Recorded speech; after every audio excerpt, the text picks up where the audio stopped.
श्रीपार्वती हृदयवल्लभशूलपाणे कैलासनाथपणिभूषणभावजारी सूर्याग्निहोत्रशशिनेत्रपिनाकधारिन् गौरीपते भवतु ते शिव सुप्रभातम्। वीक्षन्ति भूसरवरास्तव दर्शनार्था मे हि प्रभो गरलकण्ठदयापयोधे। श्रीपाण्डुरङ्गविमलाश्रमनन्दिकेतो गौरीपते भवतु ते शिव सुप्रभातम्। काश्यां ददासि भवतारकराममन्त्रम् मोक्षय मृत्युसमयेऽखिलजीवकर्णे। अस्माकमत्र तव नाम जपाद्विमुक्तिं गौरीपते भवतु ते शिव सुप्रभातम्। शम्भो गिरीश शशिशेखर वामदेवा कात्यायनी कलितसुन्दर वामभागा। भस्माङ्गरागसमबिल्वदलार्चिताङ्घ्रे गौरीपते भवतु ते शिव सुप्रभातम्। ब्राह्मी मुहूर्तमधुना भवति स्वयंभू निद्रां विहाय हर जागृहि जागृहीश। वाराणसीपुरजनोद्धर विश्वनाथ गौरीपते भवतु ते शिव सुप्रभातम्। गंगाप्रवाह परिबद्ध जटाकिरीटा संगीतनाट्य सुविशारद चन्द्रचूडा। दिग्भ्राग्रहस्तिमय शुभ्र सुवस्त्रधारिन् गौरीपते भवतु ते शिव सुप्रभातम्। आपन्नदीन निज भक्त जनैकबन्धु रुद्राक्षभूषधवलाङ्गकपालधारिन्। कालस्वरूप परमेश्वर कालकाल गौरीपते भवतु ते शिव सुप्रभातम्। श्रीविश्वनाथ रचितं शिवबोधगीतं नित्यं प्रभातसमये भुवि ये पठन्ति। तेषां प्रदेहि कृपया परिपूर्णसौख्यं गौरीपते भवतु ते शिव सुप्रभातम्। श्रीचक्रराजनिलये श्रितलोकपूज्ये श्रीमन्महात्रिपुरसुन्दरि पूतपादे। मां पाहि देवि शिवसुन्दरि विष्णुमाये। उत्तिष्ठ हेम्बललिते तव सुप्रभातम्। धृत्वा कराब्जयुगले परमेशि दर्वीम् अन्नं ददास्यखिलदेहभृतामनन्तम्। कारुण्यपूर्ण हृदये कृपयान्नपूर्णे श्रीविश्वनाथ दयिते तव सुप्रभातम्। श्री श्री समेत सुमनोहर दिव्यमूर्ते कौमोदकी कमलशङ्ख सुचक्रबाहो। वैकुण्ठवासनत पावन पादपद्मा लक्ष्मीपते भवतु ते शुभ सुप्रभातम्। धृत्वा किरीटमणिकुण्डलकौस्तुभादिन् मन्दारकुन्दतुलसीयुतरम्यहारान् सर्वत्र पर्वहृदयेषु विभासि विष्णो लक्ष्मीपते भवतु ते शुभसुप्रभातम् आगच्छ शीघ्रमिह भोगितलं विहाय नित्यार्चनाय कृपया जगदेकबन्धो आयाति भानुरखिलेश्वर याति चन्द्र लक्ष्मीपते भवतु ते शुभसुप्रभातम् उत्तिष्ठ शम्भुसुतसुन्दरवारणास्या विघ्नाटवीदहनमूषकदिव्यवाहा लोकैकपूज्य गणनायकशूर्पकर्णा श्रीविघ्नवारक विभो तव सुप्रभातम् आदित्य सूर्य सवितः खगहेमरीचे भावोरवेखमणिपूष हिरण्यगर्भा हे मित्र भास्कर दिवाकर पद्ममित्रा छायापते भवतु ते शुभसुप्रभातम् दिग्वाससावपुषि मण्डितचण्डरूपा वाराणसीपुरपशङ्करमार्गचारिन् भास्वच्छवाह शुभदायक दण्डपाणे श्रीकालभैरव विभो तव सुप्रभातम् दक्ष प्रजापतिकृताध्वरनाशनार्थम् रुद्रप्रकल्पितमहाद्भुतदिव्यमूर्ते कैलासवास शिवरूप जटाकलापा हे वीरभद्र भवतात् तव सुप्रभातम् हे वीरभद्र भवतात् तव सुप्रभातम्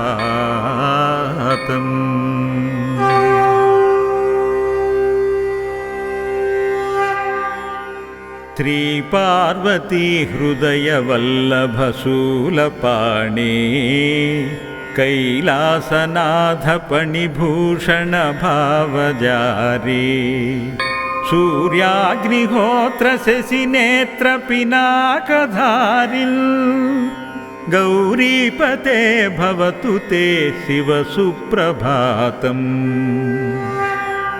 वीक्षन्ति भूसरवरास्तव दर्शनार्था मे हि प्रभो गरलकण्ठदयापयोधे श्रीपाण्डुरङ्ग विमलाश्रमनन्दिकेतो गौरीपते भवतु ते शिव सुप्रभातम्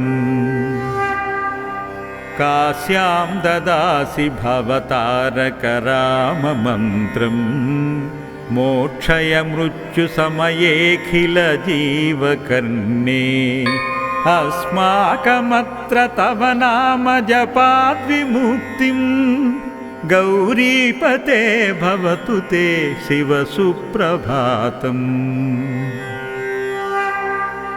शम्भो गिरीश शशिशेखर वामदेवा कात्यायनी कलितसुन्दर वामभागा भस्माङ्गराग समबिल्वदलार्चिताङ्घ्रे गौरीपते भवतु ते शिव सुप्रभातम् ब्राह्मी मुहूर्तमधुना भवति स्वयंभू निद्रां विहाय हर जागृहि जागृहीश वाराणसीपुरजनोद्धर विश्वनाथ गौरीपते भवतु ते शिव सुप्रभातम्।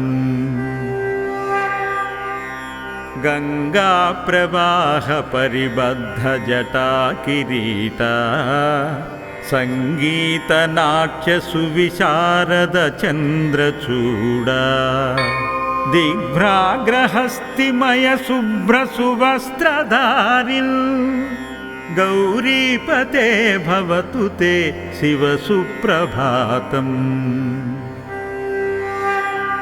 आपन्नदीन निज भक्त जनैक बन्धु रुद्राक्षभूषधवलाङ्ग कपालधारिम् कालस्वरूप परमेश्वर कालकाल गौरीपते भवतु ते शिव सुप्रभातम्। श्रीविश्वनाथरचितं शिवबोधगीतं नित्यं प्रभातसमये भुवि ये पठन्ति तेषां प्रदेहि कृपया परिपूर्णसौख्यं गौरीपते भवतु ते शिव सुप्रभातम्। श्रीचक्रराजनिलये श्रितलोकपूज्ये श्रीमन्महात्रिपुरसुन्दरि पूतपादे मां पाहि देवि शिवसुन्दरि विष्णुमाये उत्तिष्ठ हेम्बललिते तव सुप्रभातम्।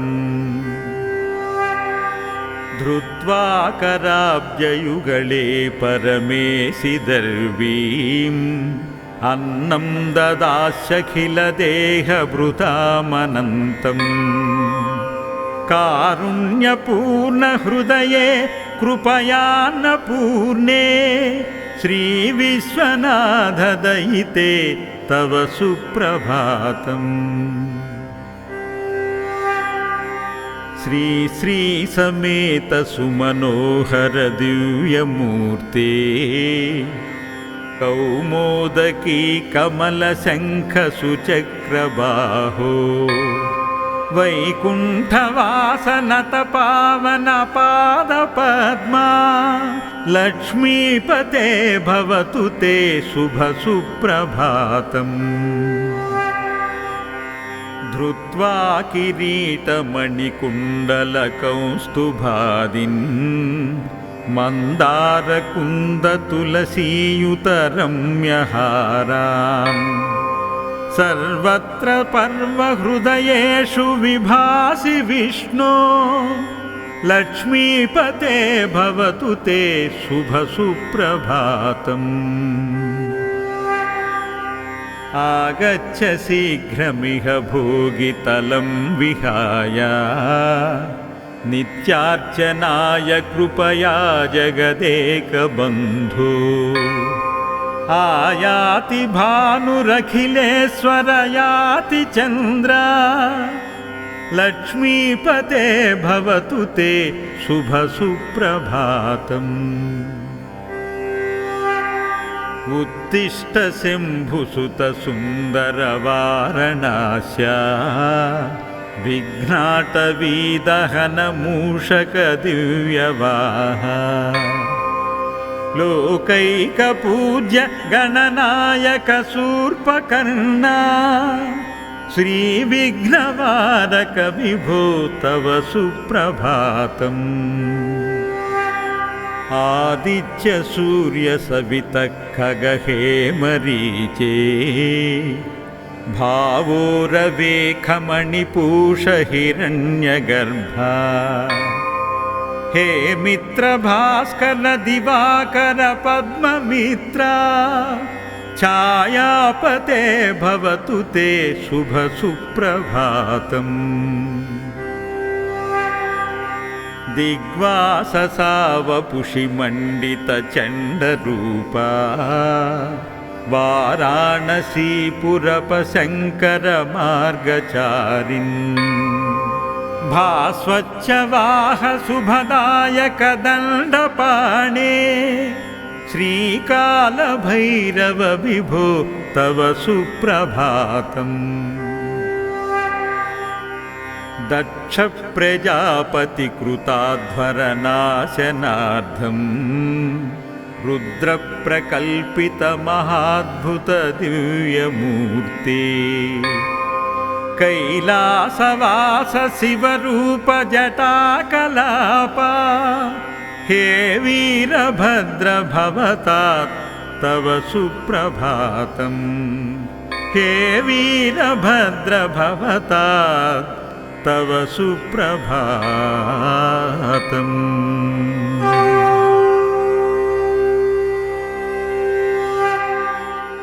श्रीपार्वती हृदयवल्लभशूलपाणे कैलासनाथपणिभूषणभावजारी सूर्याग्निहोत्रशशिनेत्रपिनाकधारिन् गौरीपते भवतु ते शिव सुप्रभातम्।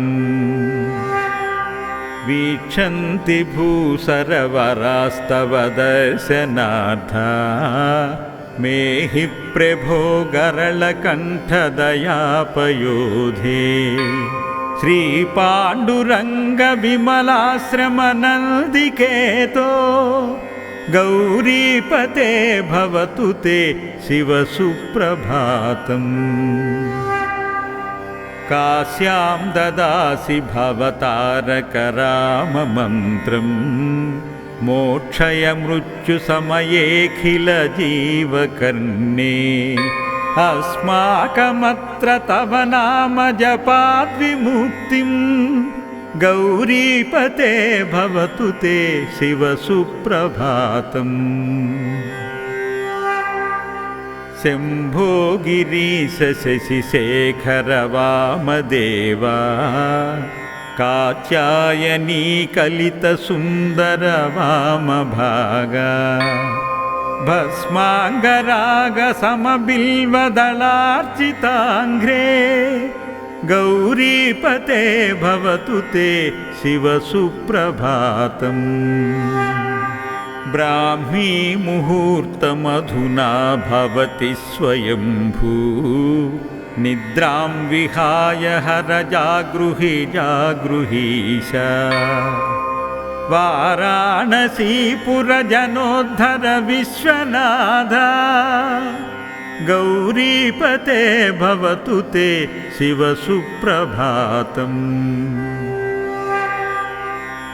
गङ्गाप्रवाह परिबद्ध जटाकिरीटा संगीतनाट्य सुविशारद चन्द्रचूडा दिग्भ्राग्रहस्तिमय शुभ्रसुवस्त्रधारिन् गौरीपते भवतु ते शिव सुप्रभातम्।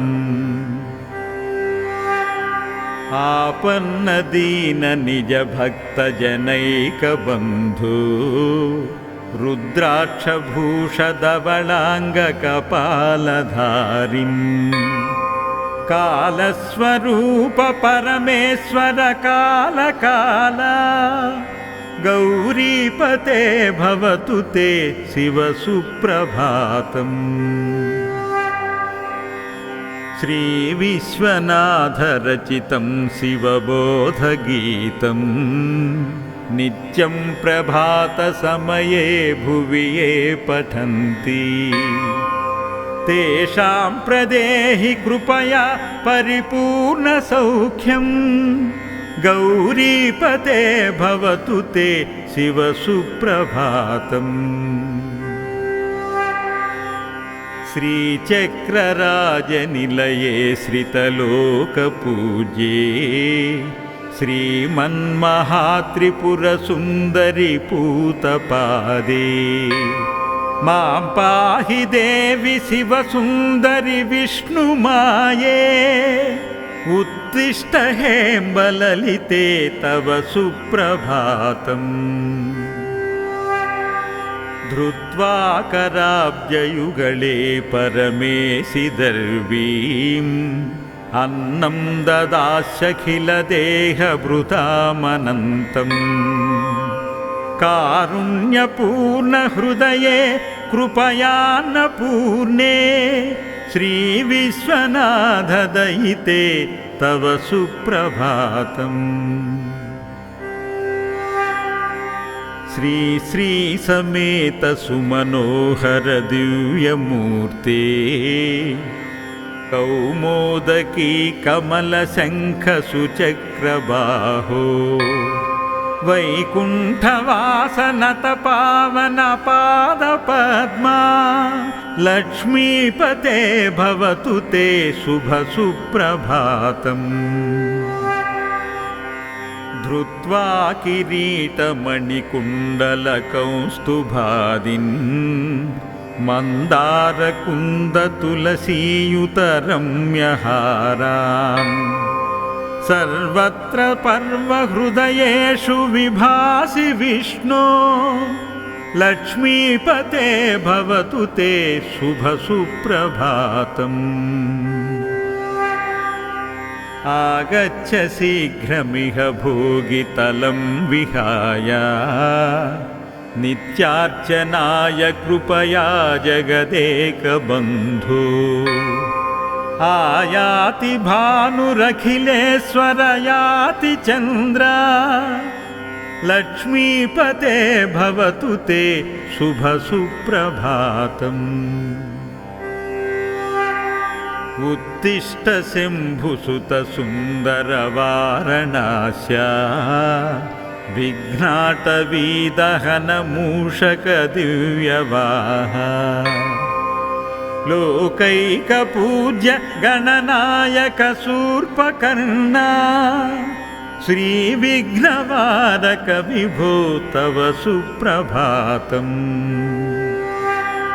आदित्य सूर्य सवितः खगहेमरीचे भावोरवेखमणिपूष हिरण्यगर्भा हे मित्र भास्कर दिवाकर पद्ममित्रा छायापते भवतु ते शुभ सुप्रभातम्। दिग्वाससावपुषि मण्डितचण्डरूपा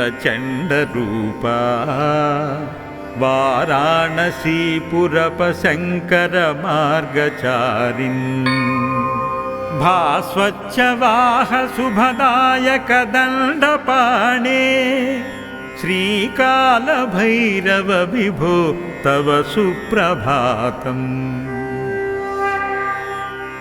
दक्ष प्रजापति कृताध्वरनाशनार्थं रुद्रप्रकल्पित महाद्भुत दिव्यमूर्ते कैलासवास शिवरूप जटाकलापा हे वीरभद्र भवतात् तव सुप्रभातम्। हे वीरभद्र भवतात् तव सुप्रभातम्।